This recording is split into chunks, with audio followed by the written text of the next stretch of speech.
Olá, saudações a todos. Meu nome é Péricles Zimmermann, eu sou voluntário e idealizador da abstemiologia e no vídeo de hoje eu vou fazer uma brevíssima, na verdade, uma brevíssima introdução às síndromes abstemiológicas. São 29 síndromes que constam no livro Abstemiopatias. E eu vou fazer um vídeo para cada uma dessas síndromes. Nesse vídeo eu vou apenas fazer uma apresentação geral de cada uma delas. O vídeo vai ser curto, não vai ser um vídeo específico sobre cada uma delas, não vou entrar a fundo, apenas citar o nome, a nomenclatura que eu utilizo para cada uma delas e falar brevemente sobre cada uma, né? Bom, a primeira informação relevante é que síndrome é um conjunto de características.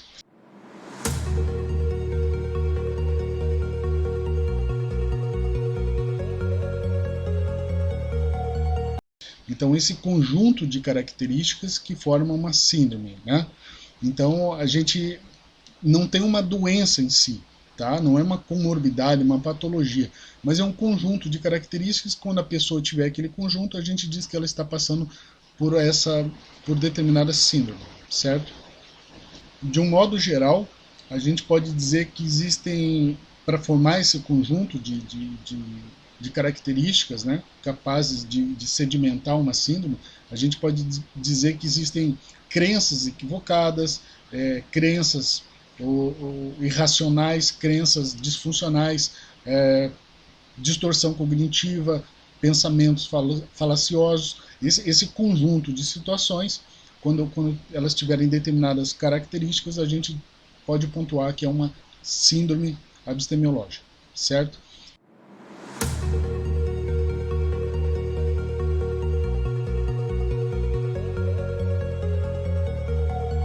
Bom, eu vou citar as 29 síndromes que estão no livro Abstemiopatias. Nós temos a síndrome abstêmia da miragem. Todas essas síndromes, além dos vídeos, elas também têm um material escrito, tá? Então existe a síndrome abstêmia da miragem, né, quando o abstêmio confunde a abstinência, né, com o resultado gerado pela abstinência, quando ele confunde causas e resultados, tá? A síndrome abstêmia da Torre de Babel. Essa síndrome ocorre quando existirem muitos interlocutores de sobriedade. São muitas pessoas dando opinião sobre o que o abstêmio deve fazer. Aí isso confunde ele, vira uma verdadeira Torre de Babel.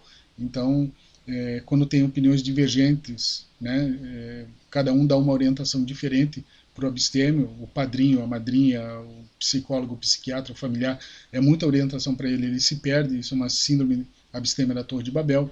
Temos a síndrome de Cassandra na abstinência, que é quando o abstêmio não segue determinadas orientações ou mecanismos pré-estabelecidos de abstinência.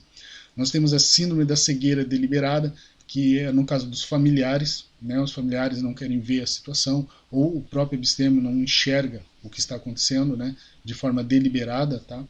Temos a síndrome do sucesso abstêmio, que é quando o sucesso sobre a cabeça, né, o abstêmio começa a praticar atos de disposição, de vulnerabilidade ou de perigo, né, aumentando os riscos de uma recaída, tá?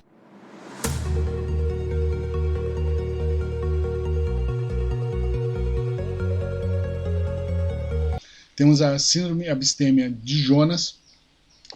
Aqui é quando o abstêmio começa a confundir a necessidade do 12º passo, por exemplo, dos grupos anônimos, ou a necessidade de prestar assistência a outros colegas com atividades mundanas, né, com as atividades que não dizem respeito à abstinência em si.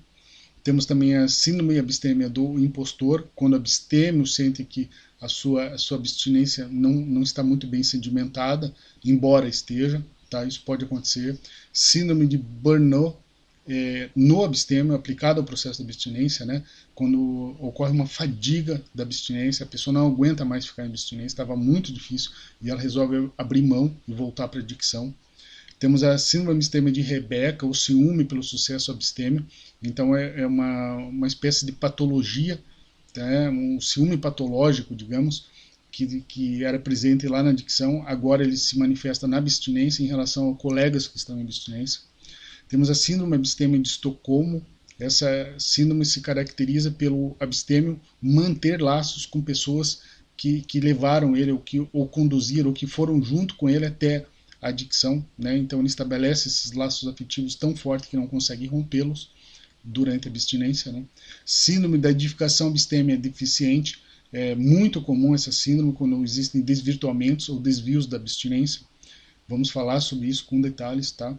Temos também a síndrome abstêmia de Diógenes, que ocorre quando o abstêmio teve muitos problemas lá na adicção e não conseguiu resolvê-los, né, durante o processo de abstinência. Ele traz esses problemas para a abstinência também e fica acumulando todas essas mazelas, né? Temos também a síndrome abstêmia de Wanderlust. Wanderlust seria uma fuga geográfica apenas, né? Mas aqui na abstinência a gente pode adaptar ela para várias outras formas de fugas.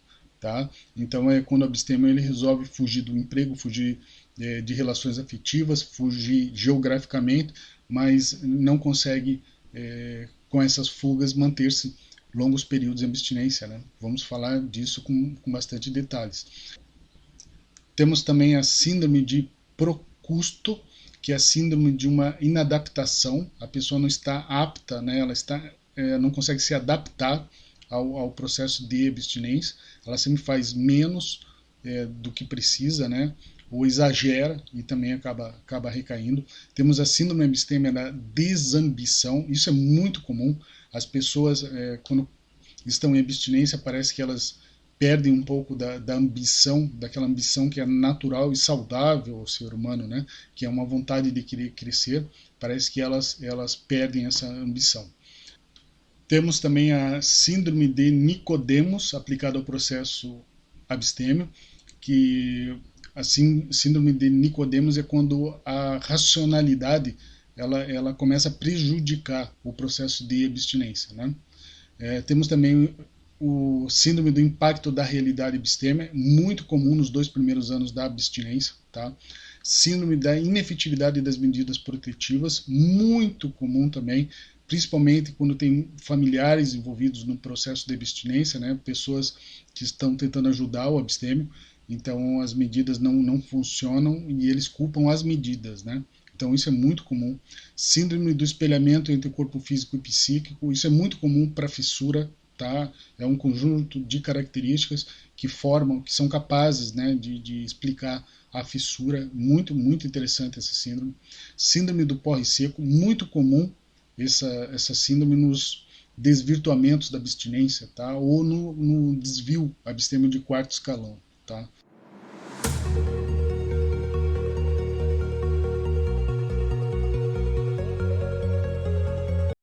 Síndrome de Columbine, ou tédio da abstinência, a morte da abstinência, é quando a pessoa não acredita mais que o processo de abstinência pode melhorar a sua vida, tá? Isso é muito comum também.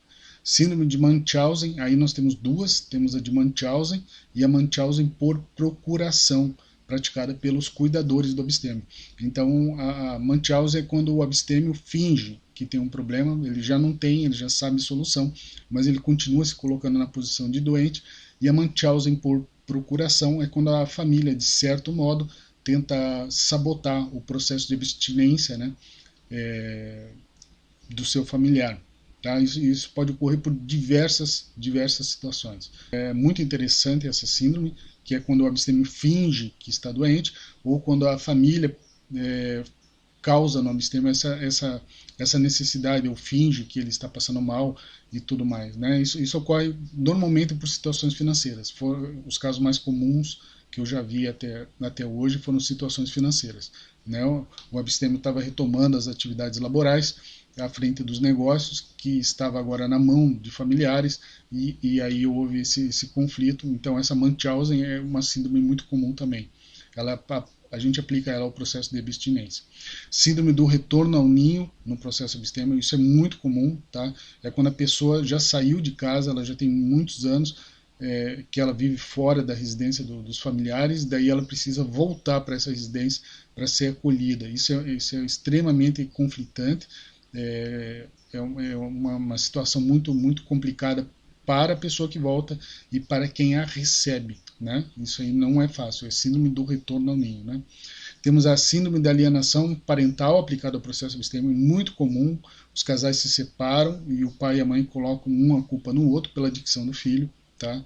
Síndrome de Cotard aplicada à abstinência. Isso é muito comum no processo de recaída. Tá? Síndrome de Cotard é uma síndrome muito interessante, onde a pessoa pensa que já morreu, que está vivendo a vida seria uma ilusão, né?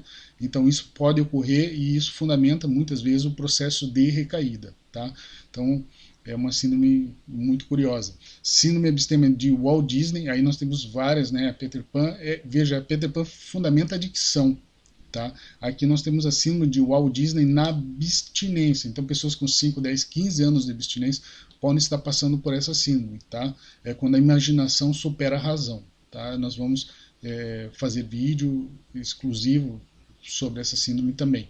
Síndrome da recaída do imperador, né, ou da tirania dicta, isso é muito comum, né, é aquele, quando a arrogância, o orgulho, a prepotência lá de dicção, elas continuam durante todo o processo de abstinência, parece que a pessoa ela não consegue quebrar esse mecanismo, tá? Isso é muito comum, existem muitos abstêmios nessa situação. E a última, 29ª, seria a síndrome abstêmia da barganha.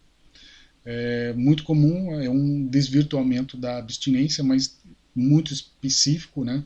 E pode acontecer, normalmente é no início do processo de abstinência, às vezes em tempos maiores de abstinência, com maior lastro abstêmio, também pode ocorrer. Então veja, eu citei 29 síndromes que ocorrem durante o processo de abstinência, ou seja, a pessoa já tem 5, 10, 15, 20 anos de abstinência e pode estar passando por alguma dessas síndromes. É um conjunto de características em que ela pode estar inserida. Tá? Então isso é muito comum.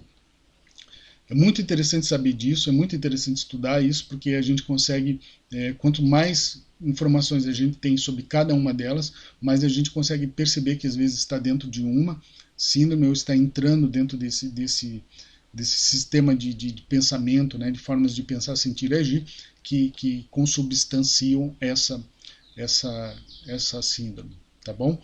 Então, essas são as 29 síndromes, esse é um vídeo só de introdução e cada uma delas tem um vídeo específico com textos também sobre elas, tá bom?